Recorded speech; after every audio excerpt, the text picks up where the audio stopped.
Welcome back, guys. We are here at Buttonwillow. It's Saturday morning, bright and early. The first session just went out on track, and I'm pumped today because not only am I here to drive my M3, there are 5 E30 M3s here to run today. All 5 of them are white, matching. I'm beyond excited. I don't remember the last time I was this excited to see some cars in person. Having M3s out on track is a real treat, and to have 5 of them here today, all of them the same color, it's gonna make for some awesome photos. I'm stoked to shoot some photos, shoot some video, and of course drive. So my session's about to come up. I will catch you guys on track. I'm hoping for a 204 today on a set of fresh Nitto NT01s. Let's see how it goes.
All right, so first session was a huge success.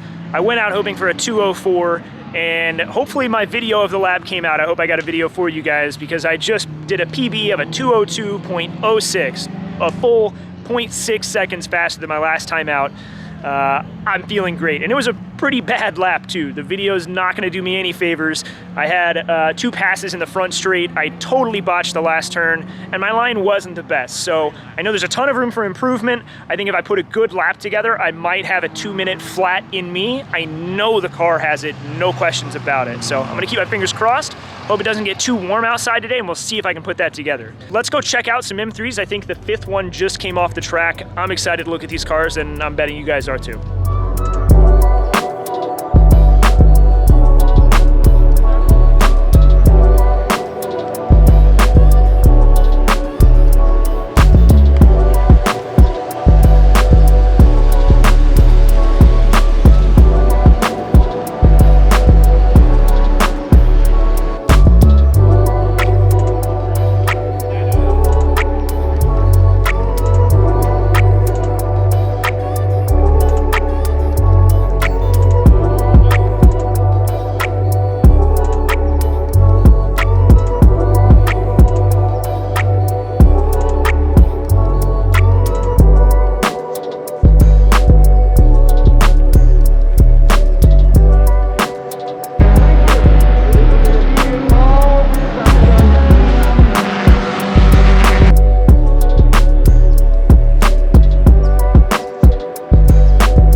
Just finished the third session of the day, and it was cut down to just 2 laps because I ran out of gas. I made it in, thankfully, but pretty bad planning on my part.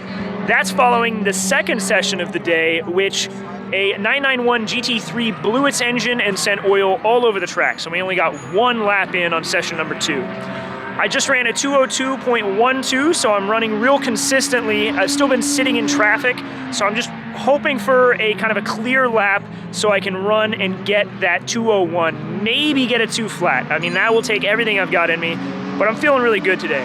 I think now I'm gonna ride along with my buddy Blake in his E36. It's his second track day, second time here at Buttonwillow, and he's running a 207, and his predictive time on the AIM solo before he ran into traffic was a 204, which is really flying considering the car is largely stock and he's really new to this. Time on his simulator has helped him a ton. So if I can, I'll hold the camera for the lap and we'll see how we do.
How'd the session go? It was good. I set out today to do a 205, and that's what I did. I did a 205.22. Previously, we had done a 207 with a projected of 204, but I ran into some traffic and had some issues there. So I'm feeling really confident with the car. This is my second track day, and I'm honestly like couldn't be happier. This car feels amazing. 100% amazing, or? I mean, my emotions are hurt right now because I'm sadly out a set of really hard to find wheels. Yeah, we felt a little bit of vibration coming out of the last turn on like the second to last lap or the last lap. I was like, oh, whatever, you know, something's probably weird, like either ABS or something flat spotted or maybe a wheel lugs loose. So I came over to look at it, and it's a little bit more than that, so I'm kind of bummed. So what happened? Cracked a face.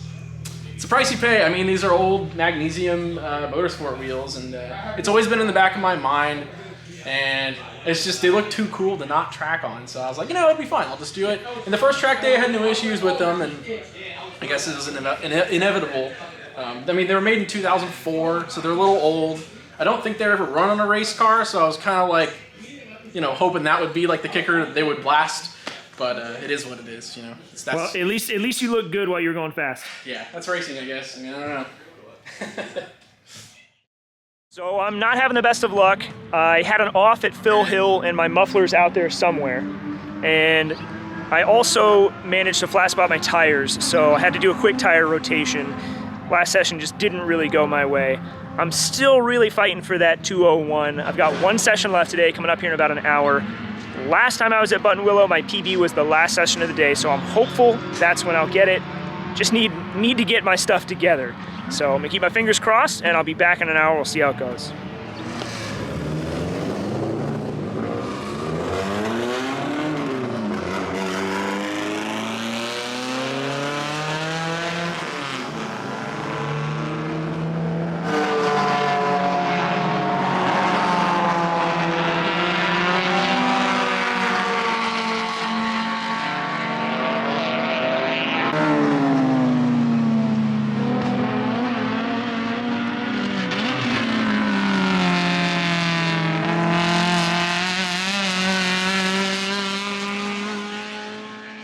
So we're back at the shop. It's Monday morning, and the rest of my Saturday went about as I kind of expected it to.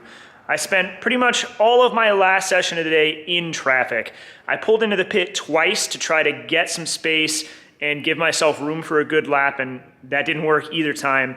It wasn't until the end of the session that I managed to actually start getting a good run in.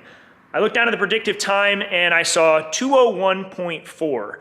But I got greedy, I blew my braking zone in the sweeper at the end of the lap and went off in the dirt.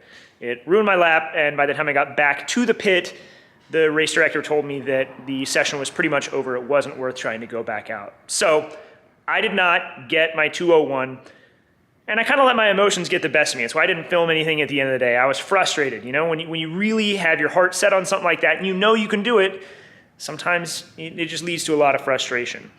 But I have something to look forward to next time. I know that I can do it. I know the car can do it. It's just a matter of putting it together, finding the space, and of course, working on those talents as a driver. Now that I'm back though, I figured we'd do a little bit of a rundown on the car and talk about what it's gonna need before I go back out. The Club Racer gang is actually gonna be hosting a 2-day event at Chuckwalla next weekend. And those are my favorite types of events. Having 2 days to really find your groove is really helpful. You spend the first one getting back into the swing of things, and then you get those early morning sessions the next morning to put down a heater. So if I can find the money, and if I can find the time, and if I can have the car ready, I'm gonna go back out once again. I was actually out at Chuckwalla a week ago today for a private day. There was only a handful of us out there. It was Club Racer once again, and the car died halfway through the day. I was doing really well, and then coming out of turn 6, I think it was, the car flat out died, just turned off. And we spent the rest of the day trying to figure out what the problem is. And it wasn't until I got back to the shop and poked around with a multimeter and with my dad here, actually, that we found the problem. The main power switch that's in the cowl of the car, I've never seen one like this. It's got a relay built into it. That relay died, and it led us on a wild goose chase of trying to find out why the ignition system wasn't getting power. I put a cheap one back in it, and it's been a little bit finicky. It worked for the track day this last weekend, but I'd like to put something a little bit better in it, more reliable. So I might see if I can find something like this. As I mentioned earlier in the video, I also lost the muffler partway through the day. It's over here. And while the part that I recovered isn't the muffler itself, it's actually still attached to the car. It's actually the back half of it that holds the packing in. And this guy went on a hike. It was way out in the dirt off of Phil Hill. It's gonna need some work. It's got a hole in it. It's chewed up on the end, and the holes that mount it to the muffler itself, they're totally sheared. So that's gonna take some work to get put back together. The car does not sound good as it is, and it's way too loud to drive. I had to find earplugs for my last session. Last is, I was a little bit lucky because once I came off the track for my last session, we drove around the paddock a little bit to take photos with all of the M3s together, and I lost my power steering. I'm really glad that didn't happen at race pace because that could cause a very big accident if it happens unexpectedly in the middle of a turn, next to another car, something like that. Fortunately, it's just a belt that decided to come off, but I need to find out why that belt came off to begin with. It's important to know so it doesn't happen again. Past that, the car really seems happy otherwise. I need to do some damping adjustment because it's pretty bouncy on track looking at some of the video, and I can feel that in the driver's seat. Obviously, I don't know how these old advanced design coilovers are gonna like being adjusted. They're like 25 years old. We might start blowing seals, but I wanna try to find a little bit more compliance and traction and push this car to go even faster. I hope you guys have been enjoying this M3 content and seeing this car on track, because I've been having a ton of fun driving it. I'm really eager to get back out there again next weekend and continue getting better as a driver. And I'll keep documenting it if it's what you guys want to watch. Thank you, as always, for watching, for participating, for commenting, liking, subscribing. It means the world to me, and I'm stoked that you guys are supporting this channel. Let me know if you want more content like this. Next episode, we'll be back on the Ferrari. I've done a bit of thinking about what the next steps are going to be, and I think I got a little bit of a plan. Thank you as always. I will catch you guys in the next episode.